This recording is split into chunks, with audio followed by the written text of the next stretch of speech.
Halo Sobat Ubi TV, kembali lagi di program Berita News Point. Program berita seputar Universitas Brawijaya, Malang Raya, dan informasi menarik di sekitar kita.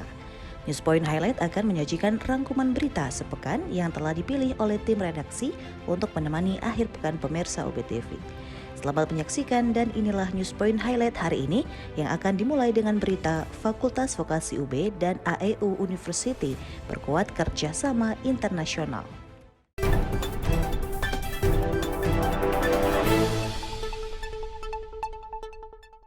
Untuk meningkatkan kualitas mahasiswa agar dapat bersaing secara global, Fakultas Vokasi UB memperkuat jejaring internasional dengan perguruan tinggi di luar negeri. Salah satunya dengan AIU University Malaysia melalui kerjasama pendidikan.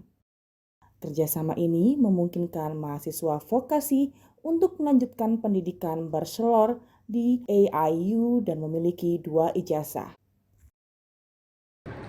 OA dengan AIU ini tadi secara umum sebetulnya, tetapi implementasinya adalah pada aspek akademik. Jadi disampaikan oleh Prof. Didi. Jadi yang pertama yang kita inisiasi itu adalah program pendidikan, bukan dual degree tapi sebetulnya lanjutan program D3 TI di vokasi, kemudian ditambah 1 tahun di AIU untuk bisa memperoleh gelar bachelor di sini atau sarjana di Indonesia. Nah, ini sebenarnya sudah ada beberapa mahasiswa kami di Fakultas Vokasi yang prodi TI itu sudah lulus di TI, kemudian menambah 1 tahun untuk memenuhi kredit. Dan menariknya di sini 1 tahun itu tidak semuanya mata kuliah, tetapi tadi disampaikan juga pengalaman mahasiswa kami ada yang selama 1 semester di industri dan kemudian menyelesaikan final project-nya di sini, ya, sehingga akhirnya mereka bisa lulus dari AIU untuk meraih gelar bachelor. Selain itu, mahasiswa vokasi UB juga berkesempatan untuk mengikuti magang kerja di industri yang ada di Malaysia sehingga memiliki pengalaman global. Dekan Fakultas Vokasi UB Muhammad Khalid Mawardi menjelaskan pihaknya saat ini fokus melakukan penyelarasan kurikulum dengan prodi kampus luar negeri. Penyelarasan ini penting agar mata kuliah yang memiliki standar yang sama dan diakui secara global. Ya, kalau pengembangan untuk membuka prodi baru yaitu bisnis dan perdagangan internasional sudah ada dalam perencanaan Fakultas Vokasi. Cuman tadi muncul wacana bagaimana kalau sudah dari awal itu disetarakan, artinya sudah ada mapping kurikulum sehingga antara kurikulum yang ada di Fakultas Vokasi dan di AIU ini mirip, sehingga nantinya ketika mahasiswa ingin melanjutkan bachelor di AIU tidak mengalami kesulitan, artinya sudah sesuai. Jadi tinggal mungkin syaratnya kan 80% kurikulum harus mirip, ya, baru sisanya mungkin mata kuliah yang memang bernuansa lokal. Itu sedang kami susun karena memang pembukaan prodi bisnis internasional sedang dalam proses penyusunan program di Fakultas Vokasi. Fakultas Vokasi UB sedang merintis program studi bisnis internasional sebagai jawaban atas kebutuhan SDM yang mampu mengelola bisnis dalam skala global.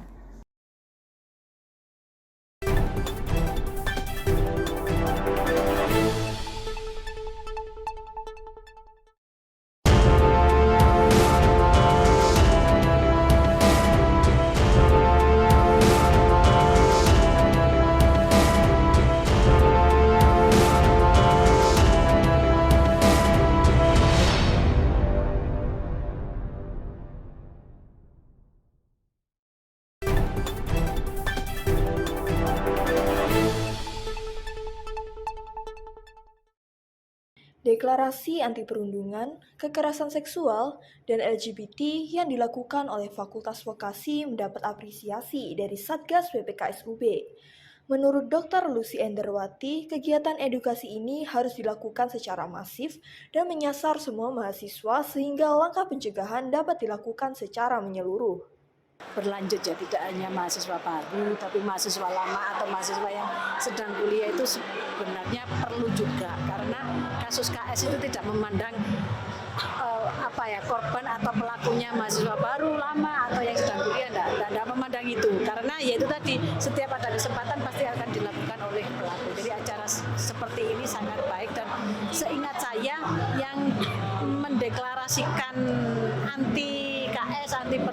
anti LGBT ini baru vokasi. Fakultas lain belum ada yang bisa mendeklarasikan seperti hari ini.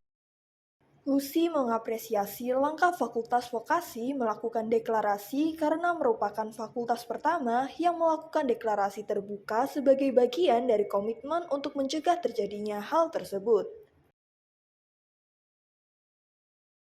Tindak perundungan dan kekerasan seksual tidak terjadi seketika, namun terdapat awalan atau tanda yang mengarah kepada hal tersebut.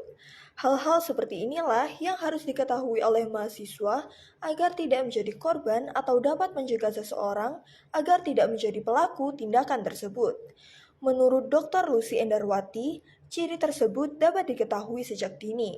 Istilahnya mengcounter juga karena kasus-kasus KS, terutama KS yang dilaporkan di Satgas itu hampir mengalami peningkatan semester ini, sehingga upaya untuk preventif memang lebih baik daripada upaya untuk menangani. Ini Bu, yang dikategorikan seperti apa istilahnya pelecehan seksual dan perundungan itu seperti apa aja? Ya, jadi kalau perundungan itu kan ada istilahnya ada 4 jenis Mas.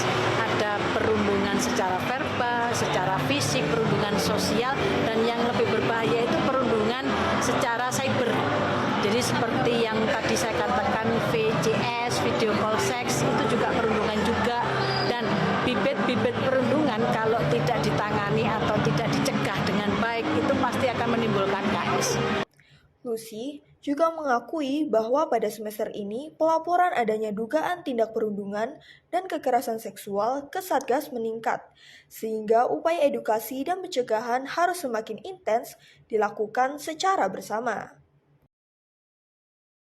Sebagai kampus dengan jumlah mahasiswa terbanyak, keberadaan parkir menjadi salah satu persoalan yang dialami oleh Universitas Brawijaya. Untuk itu, penataan parkir dalam kampus akan diintegrasikan menjadi penataan terpadu dengan kendaraan listrik.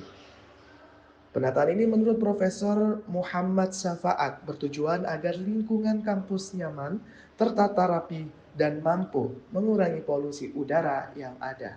Tentu saja berencana ke depan semakin dikembangkan, jadi semakin banyak mahasiswa yang bisa mengakses.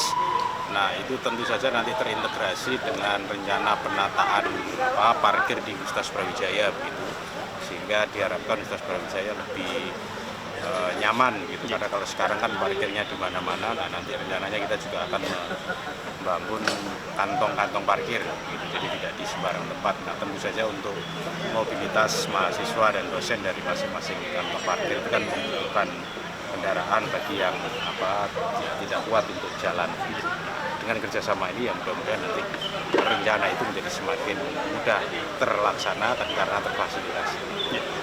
Keberadaan kendaraan listrik yang ada di kampus diharapkan dapat menunjang mobilitas terbatas yang ramah lingkungan, sehingga polusi suara akan berkurang dan kenyamanan kampus tetap terjaga.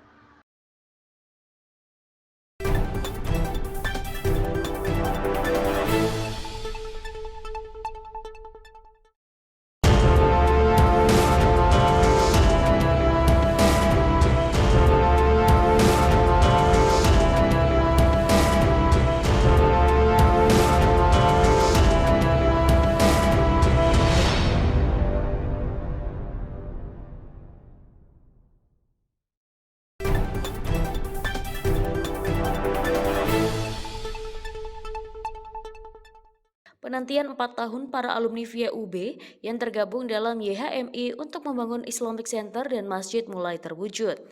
Melalui persemaian sederhana pada akhir pekan lalu, bangunan masjid dan Islamic Center mulai dapat digunakan. Pengurus YHMI, Wikyo Adioso menjelaskan, Islamic Center ini merupakan wadah pengabdian para alumni untuk mahasiswa dan masyarakat di sekitar Kecamatan Dau. Masjid atau Islamic Center yang kita bangun sejak tahun 2019 ini sudah mulai dapat digunakan meskipun belum selesai. Harapan saya masjid ini tidak hanya menjadi pusat untuk memperkuat hubungan kita dengan Allah Subhanahu wa Ta'ala, tapi juga ingin mengembangkan hubungan kita dengan masyarakat sekitar. Jadi ini tidak hanya meningkatkan ketakwaan kita kepada Allah Subhanahu wa Ta'ala, tapi juga kita bisa membantu masyarakat di sekitarnya, baik itu dari sisi agama, sosial maupun pendidikan. Pembangunan Islamic Center ini merupakan inisiasi para alumni VIA yang kemudian bergulir dukungan dari para alumni UB fakultas lain dan alumni perguruan tinggi lainnya.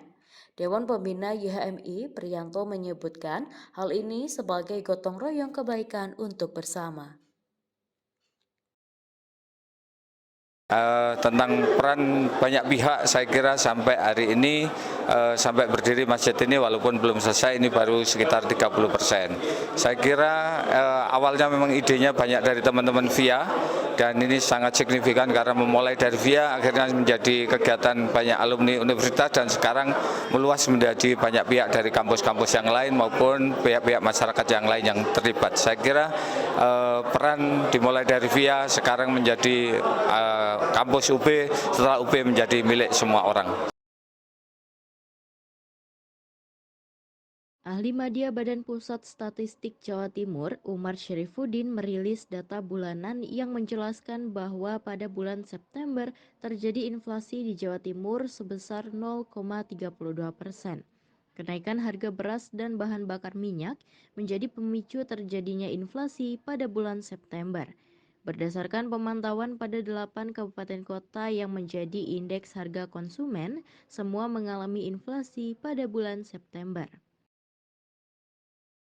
IHK bulan September tahun 2023 sebesar 116,58%, di mana pada bulan sebelumnya yaitu 116,21, sehingga secara mantuman terjadi inflasi sebesar 0,32% dan capaian inflasi year on year sebesar 3,01%. Sedangkan inflasi kumulatif yaitu inflasi year to date sebesar 2,04%. Dari 8 kabupaten kota penghitung inflasi atau 8 kota IHK di Jawa Timur, pada inflasi mantuman tercatat seluruh kota mengalami inflasi. Inflasi tertinggi secara bulanan terjadi di Kabupaten Sumeneb, sedangkan inflasi terendah pada bulan September terjadi di Kabupaten Banyuwangi. Kenaikan inflasi akibat harga beras ini menjadi perhatian pemerintah untuk berupaya menstabilkan harga beras. Penyakit jantung menjadi salah satu penyakit yang menjadi atensi dari pemerintah Kabupaten Malang. Hingga saat ini jumlah penderita penyakit jantung di Kabupaten Malang masih cukup banyak dengan sarana kesehatan yang belum merata.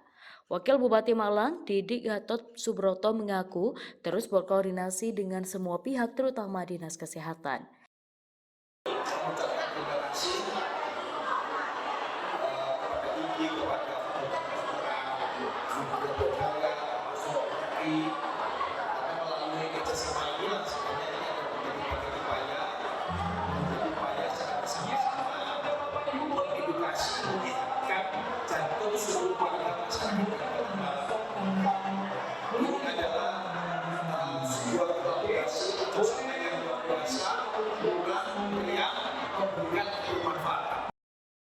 Saat ini pemerintah Kabupaten Malang terus melengkapi sarana rumah sakit daerah dengan berbagai peralatan dan SDM yang berkaitan dengan penyakit jantung.